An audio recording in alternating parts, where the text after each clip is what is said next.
All right, hello everybody. Real quick before I launch into this song, you may have realized that I've gotten two videos out today.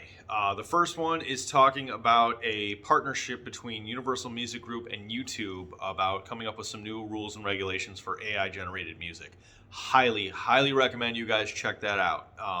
You can even pause this video and go check it out now, or you can wait to the end. But please, it's talking about some important topics, and I really need the word to get spread out by it because I don't think a lot of music YouTubers know. And yeah, so real quick, this song is one of the first ones I wrote after Living for Today, which was my very first song ever. This ended up being the single to my album, so I'm going to talk a little bit about that. But yeah, this is another very early song, and this is the first one that I ended up putting on my album. So it's called Miss the Train Blues. Excuse me, you probably already heard a little bit of it if you've been watching the videos for a while. And if not, well, you're going to hear the whole thing because it's a relatively short song.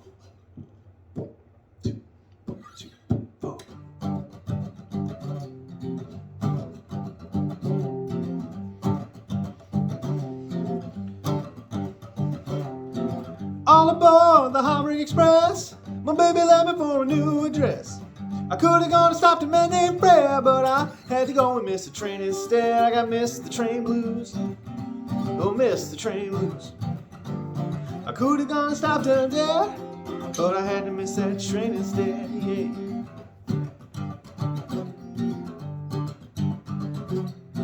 I saw her there across the tracks. I ran across trying to grab her back. But when I got the train, it just pulled out. I'll never see her again, there ain't no doubt. I got missed the train blues. Oh, missed the train blues. I could have gone and stopped her dead, but I had to miss that train instead. Yeah.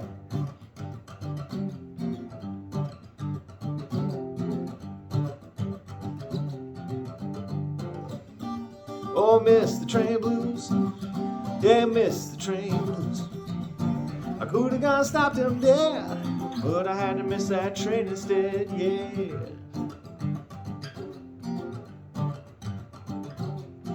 I saw a girl at a cafe shop, sitting next to the station stop.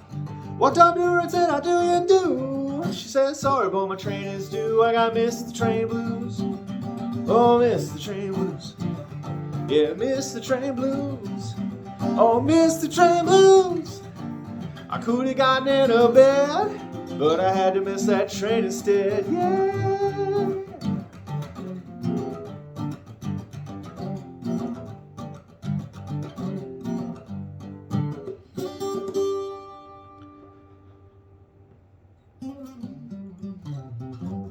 Boom, there we go. So, very easy song, very short song. I wrote this one based off of 3 times that I'd actually missed the train.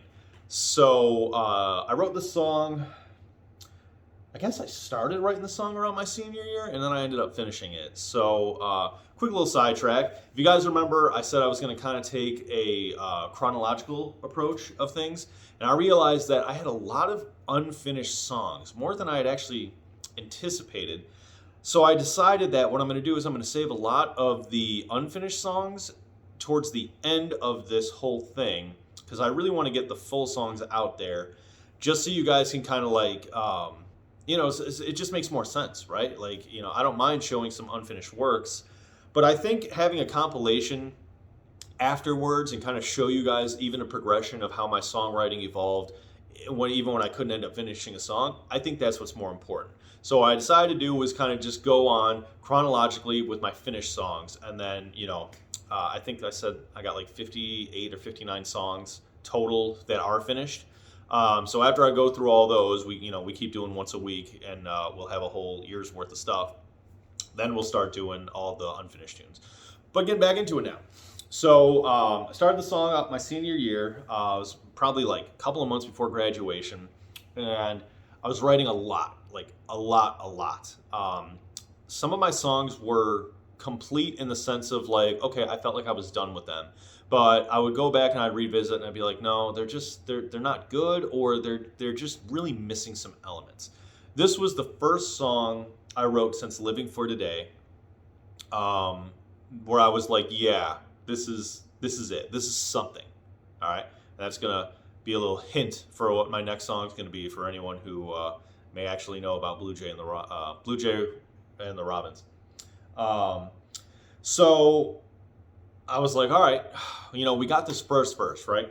And everything, like I said, everything I write is basically from my life. So all aboard the Heartbreak Express. My baby led me for a new address. I could have gone and stopped a man named Fred, but I had to miss the train instead.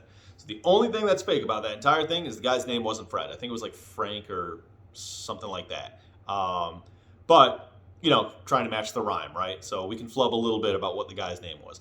Basically, me and a girl, we were kind of on I don't know. I guess we were dating, but only as much as a high schooler can really date. And I heard some things about like she was like gonna go see this guy. There was this party over in the city, and she was gonna go see the guy. And I was like, hey, let's go do something, blah blah blah. And she's like, no, I'm good. And then by the time I got to the train that she was taking to get to the city, it was already fucking gone. So I'm like, all right, great. So then I was like, all right, is what it is. Didn't think about it. Went home, started writing that first lyric, and then kind of just put the song on the shelf for a little while. Fast forward to after I graduated high school, I was kind of just like on the train or on the other side of the street of the train. So I was going into the city. This other girl was going out of the city and or out from the city. So she was on the other side of the tracks, and it was a completely different girl for a completely different scenario. But I was just like, oh shit, I want to talk to this girl about something. Because like we'd gone out, I think like twice, and shit wasn't really going well. But I was stupid young, and just kind of let that be its own explanation. I was like, no, I want to talk to her more, everything like that. So I was trying to be like, hey, like wait right there, because I got to go all the way around and everything like that. And like, she didn't give a fuck. So by the time I ended up getting there, she was already on top of the train and had left. And I was just like, oh fuck, and I actually do remember thinking, once again, just like, damn, I missed the train again. So that was already kind of in my head. And then this actually did happen shortly after. So I ended up going to a cafe that's like half a block down from the train station. And I was ordering a coffee, and I was just chilling, killing some time. And I saw this other girl that I went to high school with. And she recognized me, and she was like, oh, hey, how you doing, blah, blah. So we're just talking a little bit. And I was trying to get them digits. And she looked at her phone. She's like, oh, yeah, my train's coming up. So, we'll see you another time, blah, blah. Didn't end up getting anything.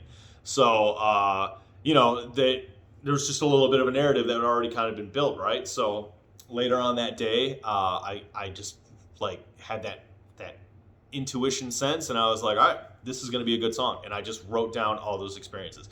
Kind of changed up the how things worked just so I could fit it in good lyrical flow. So saw her there across the tracks. I ran across trying to grab her back, but when I got the train, it just pulled out. I'll never see you again, there ain't no doubt. So we're kind of tying a little bit from that first verse, even though that had happened like almost a year prior, with some stuff that was going on now, and make it have a little bit of sense. So again, not really exaggerate, or not really lying about the situation, just kind of exaggerating. Like it's not actually about that same girl, but it's just about another time that, I ended up missing the train. So then there's a solo. There's actually two solos that happen to this. One is a harmonica solo, and one is a guitar solo. I will link the album version, which is also our single version, in the description. So if you guys want to hear how the real song ended up going, it is the most produced. Again, fucking had lunch right before this. It's the most well produced and the most played of our album. Also because it was our single, so like it is our most well done professional song. So I would recommend listening to that version to get a compare and contrast. English is hard. And so there's that. So then we do that third verse, and this is after we do the harmonica solo and the guitar solo. And it's literally covering that other time. So like, went down to the cafe shop, sitting next to the station stop, or went down to a cafe shop, sitting next to the station stop. Walked up to her, saw this girl, said, how do you do? She said, sorry, boy, the train is due. See, this is so weird. Like, when I'm talking the lyrics out, I can't really remember them. It's like I'm so used to performing them, and these songs are so old, they only come to me while I'm playing. And we'll see, there's another song, this is going to be maybe like 10 or 11 videos from now, but we'll see, because I always struggle with these lyrics. But as soon as I'm in a good flow, like if I'm playing the song well, I remember the lyrics. So we'll see. And this was a first take because I've played this song so many fucking times. Like I said, this was my single.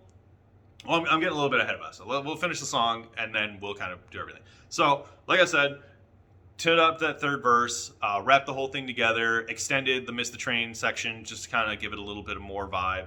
And yeah, that was about it. So after I finished writing the lyrics, I immediately wanted to sound like a very bluesy thing. Like I already knew what direction I wanted to go. So I ended up doing the song in G. And then I just want to talk about this real quick. And for some songs I will do this. I'll talk about the instrumentation a little bit. So it's a very simple C, G, D, where am I? E sharp, so F, back into the C for the chorus. And then back into that G, but otherwise there's not even a progression. It's just while I'm singing, it's in G. But I would do, and I did this on the album version, I would do the slide. And that kind of reminded me of like a train whistle. So I'd be like, and I would just kind of keep that going the whole way through. For some reason, I've never been able to sing and play it. I don't know why. Like I can now if I wanted to, but like whenever I do the acoustic version, it just seems unnecessary. But if I did it with a full band, then I would do that slide. And then, just taking another classic blues inspiration that I thought that like really suited the song. So this whole thing kind of came together super quick. And that's what I loved about some of my early work. Like it was this level of intuition. That's really the best way I could put it, where I was just like so on point. Like I knew this was going to be a good song. I knew what I wanted to do with the song. And this was very early in my guitar and songwriting career. This is 3 years playing guitar and 4 years of songwriting. So boom. I would say I wrote about 7 songs in between Living for Today and this one. And that was mostly because I was really struggling to figure out what my writing process was going to be. And I may make another video on that to kind of go in more detail. But also I, had school. I had all these after school things that I was doing. I was just like, not really taking music seriously yet. It wasn't until after my senior year that I did. But we'll go over that stuff another time. So now we have the song. We're going to talk about my band, how this song did with my album, how it did while I was performing it, and all that stuff, and just give you guys a little examination on how that goes. So for songs that I have that were on my album, I'm going to do a little bit of a detailed analysis just to kind of give you guys a perspective on the analytics side of things when you're a musician. So first I'll go over the band practice. This was the very first song that I showed my bassist when we were auditioning him with my drummer. I'd gotten back together with my drummer. We had done a couple of projects together, but we were all, our bassist and my drummer and me, were all in our very first band together my sophomore year. The band ended up imploding, didn't go anywhere, but the drummer is really good. He's actually like really well known, especially in my area. So staying with him was a must. And the bass player, he had been working with the drummer from time to time. And I met them because they were practicing for a show. And I was like, hey, do you want to like play bass for my stuff? And he's like, well, what do you got? Because I really only play covers. And I'm like, oh, well, let me just show you a couple things. So I showed him this song and his ears perked up. He was just like, huh? Like, that's not bad. Like, I kind of like that. So we ended up, I think maybe spent half an hour on it. Him coming up with the bass line. My drummer never played it before either, so he was coming up with some drum beats. There's a really good fucking beat for the song too. So you guys will hear all the really good instrumentation if you check out the album/single version of the song. So boom, all right, got this song out there.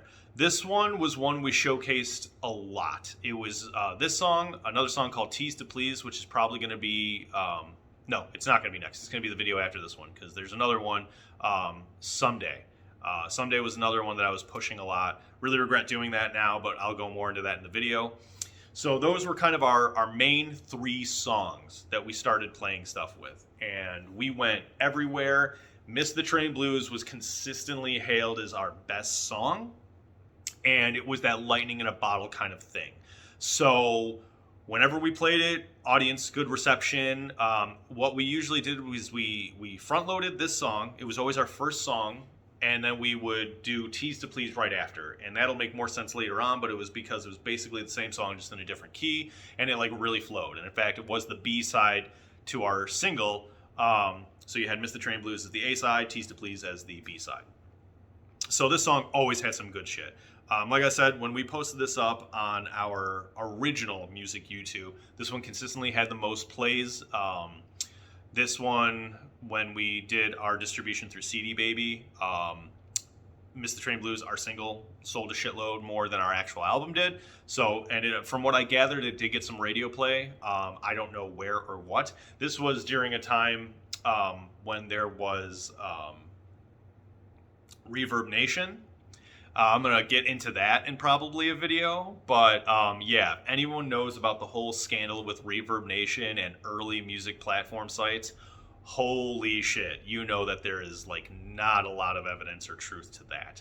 But it did actually help us because that song got a lot of play, like I think close to 100,000 plays, which for a bunch of nobody kids, you know, just starting off, like I said, that was my first song for my album. So I knew this song was carrying some weight. And when you check out the album version, you'll probably see, you know, there was like a really good vibe to it. But this was that lightning in a bottle kind of effect where everything just kind of clicked. I was able to take 3 situations, turn them into one seamless event, and I think it just really caught people. This is also a song where I've had people come up to me and be like, yeah, you know, like I totally relate, like I get it, and things like that. So this song will always hold a special place in my heart because it was the first time I kind of captured that lightning in a bottle effect. It was the first time my songwriting intuition was just completely on point, and also my musicianship. Like, the song is not complex by any stretch, but it was exactly what I wanted. Like, everything that I heard up here when I was writing it ended up coming out of my hands onto my guitar. So, yeah, like I said, it'll always hold a special place. It's one of my most played songs all the time. I've had people literally come up to me and like literally sing lyrics to me about it. So it's definitely got some staying power. But yeah, so that's about it. This is the first song off of my album. The next couple of songs I'll be doing will also be on my album, and then 1 or 2 of them won't be. They'll actually what would have been on my second album. And when those songs come around, I'll kind of talk to you guys about my headspace for it and what I was kind of thinking. And I might even do a video somewhere around that time period where I kind of talk about how I almost sabotage my own career by thinking about things pretty stupidly. So everything will make more sense as this series kind of continues on. But yeah, that's really it. That was the song. That was the stuff behind it. Like I said, if you guys did pay attention, you saw that there are 2 videos coming out today. Please check out the other one, even if it's just for a little bit, just so you get some background on it. Like I said, Universal Music Group is partnering with YouTube to talk about, or to come up with some guidelines and regulations on to AI-generated music and how it's going to, you know, just be put out there. And I strongly disagree with who's doing it. So if you watch that video, you can find out more information. Otherwise, I appreciate you guys watching another episode in this series. We'll continue the train along. Like I said, Tease to Please will probably be the next one. If not, another song called Someday. I just have to go back in my notes and see which one was first. Because like I said, kind of still want to stick on the chronological aspect of things. But thank you all again. See you guys later.